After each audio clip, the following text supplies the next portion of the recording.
Hi friends, welcome back to Quiet Time. I hope you're cozy and ready to read. We're going to read chapter 13 on page 109. We did it. We made it over 100 pages in our fourth book. Okay, let's take a look. Chapter 13, The Big Break. That was the wackiest Wednesday ever, wasn't it? I happily squeaked to Og when we were alone. Boing, boing, he twanged. And weren't you happy to see Heidi raise her hand? I asked him. All I heard was a huge splash, but it sounded like a happy splash to me. I was so excited about our funny day, I jumped on my wheel and spun as fast as I could. When I got tired of that, I spun the wheel in the opposite direction for a while. I was tired and happy by the time Aldo came in to clean the room. Hola, amigos, he said when he arrived. I figured out some more Spanish by then, and I knew hola meant hello. Hola, right back to ya, I squeaked. Aldo was cheerier than ever since his Spanish test was over. He hummed and sang and waltzed his broom across the floor. The nightly show Aldo put on was better than anything I'd seen on television at my friends' houses. When he finished, he offered me bits of lettuce while he ate his sandwich. Well, amigo, it's time to say adios and move on. He stood up to arrange his bucket, broom, and rags on the cleaning cart. I won't see you for a while. I hope you enjoy your trip, wherever you're going. Aldo was saying strange things again. I was so stunned. He was halfway out the door before I could squeak, but I'm not going anywhere. It was too late for him to hear. He was gone. I didn't think I was going anywhere, but Aldo seemed pretty sure. The contract, I told Og. If Mrs. Brisbane didn't sign the contract, I might be going away. Og didn't respond. Maybe he was worried as I was. After all, if I went away, he probably would too. As I lay in my sleeping hut that night, I thought about my future. Maybe I was going to live with the Brisbanes. Maybe I was going back to Petarama. Maybe real space aliens were coming to take me away. None of those thoughts made me very happy. At least Aldo had said, for a while. I hoped he meant that someday I'd be coming back to room 26, the place I liked best in the whole world. The next 2 days, my friends seemed sillier and more excited than usual, while I was much more serious. I think Mrs. Brisbane was too, especially when Principal Morales came in during recess to remind her about the contract. Think it over next week, Sue, he told her. I know you'll make the right decision. On Friday, just before my classmates returned from recess, I looked up to see Mrs. Wright standing in the doorway. Her silver whistle glistened. Mrs. Brisbane, I just want to say that Garth Tugwell is participating much more now and his skills are improving. I'm so glad, Mrs. Brisbane answered. However, 2 of your students came out to recess without jackets or sweater-ons. It's exactly 65 degrees outside, and the rules say students must wear jackets or sweaters when the temperature is below 70. I'm sure you'll remember that rule from now on. I don't think it's a very good rule, Mrs. Brisbane answered. If the children play hard, they'll get overheated, which is just as bad as being cold. Mrs. Wright did something funny with her eyebrows, and they came down low over her eyes. I think it's called a scowl. If you don't like the rules, then why don't you make a proposal to change them? That's why the principal has a suggestion box outside his office. That's a good idea, Mrs. Brisbane said. I think I will. The bell rang and Mrs. Wright left. Thank goodness. Oof! Mrs. Brisbane made a fist and pretended to pound her forehead with it. Maybe I wouldn't miss this place so much after all, she said. I think she was talking to herself, but I heard her say it. But we'd miss you, I squeaked. You have to stay. Mrs. Brisbane swung around to face my side of the room. Humphrey, I hope you're not agreeing with that woman. No, no, no, I assured her. All day long I kept my eye on Heidi. Once she started to blurt out an answer, but I shouted, "Hands, please!" And even if she didn't understand my squeaking, she got the message and raised her hand.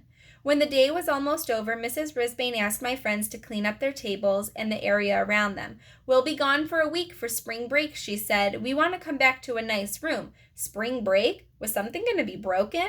And where was I going for a whole week? Eek, I squeaked. Heidi's hand shot up. My, I was proud. When Mrs. Brisbane called on her, she asked, Where will Humphrey go Where will Humphrey and Og spend vacation? Humphrey and Og will be at my house, the teacher answered. A few kids groaned, and she asked what was wrong. I wish I could have Humphrey for a whole week, said Garth. Me too, agreed Miranda.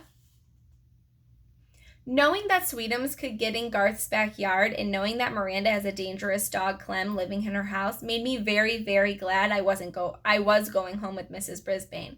I knew I'd be safer there, and maybe, just maybe, a small hamster with a plan could convince her to sign that contract and come back to room 26. All I needed was that plan.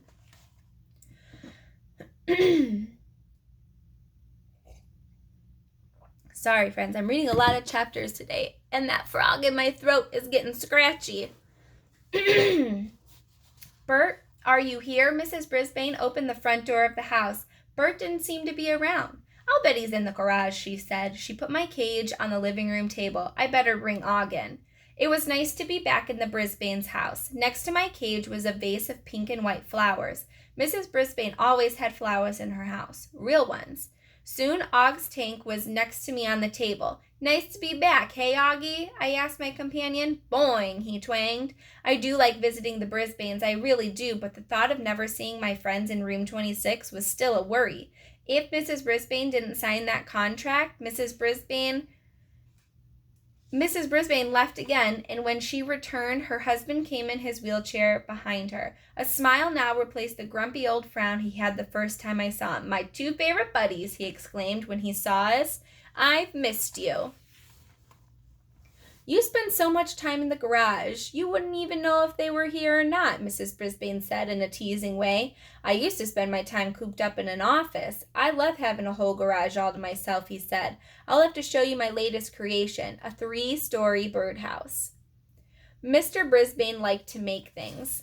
The best thing he'd made was my cage extension, with all kinds of wonderful places to hide, climb, and swing. I guess you're happy to have a break, he said to Mrs.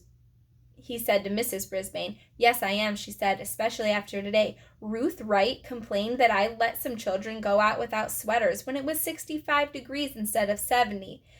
Is that all school has become? Rules about sweaters and fire drills instead of teaching children to learn and grow? It never will be with you around, honey, he answered. She said I should put my suggestion in the suggestion box. Well, I have a suggestion for her. Mrs. Brisbane was getting pretty heated. I suggest you come out and see my birdhouse, he said. After that, we order some Chinese food and watch a movie. Mrs. Brisbane gave his cheek a little pinch. You're the smartest man I know, she said. Maybe Bert could figure out a way to get her to sign the contract. This is our last page of chapter 13. The next morning, Mrs. Brisbane went shopping for new spring clothes. As soon as she left, Bert came to talk to me. Humphrey, I gotta go somewhere. But it just occurred to me that it would be a very good idea for you to come along. Since I'm a hamster in a cage, people hardly ever take me with them when they go out. I've never been to a restaurant, a movie, or a mall. I've never been bowling, skating, or camping. Wherever Mr. Brisbane was going, I wanted to be with him. Let's go, go, go, I said. I didn't know where we were going, but it was fun to be headed out with Mr. Brisbane. It took a while for him to get me, his wheelchair and himself in the car, but it was a beautiful day and I was excited to go somewhere. As he was driving, Mr. Brisbane said, I didn't ask for permission to bring you along today because I'm counting on you to win them over. Win them over? When didn't I win humans over? I just didn't know which humans he meant, because if one of them happened to be Mrs. Wright, I'd have to work pretty hard. Suddenly, the car made a sharp right turn. Welcome to Maycrest Manor, Mr. Brisbane said. Today we're having a surprise party, and you, Humphrey, are the surprise. No one was more surprised than I was.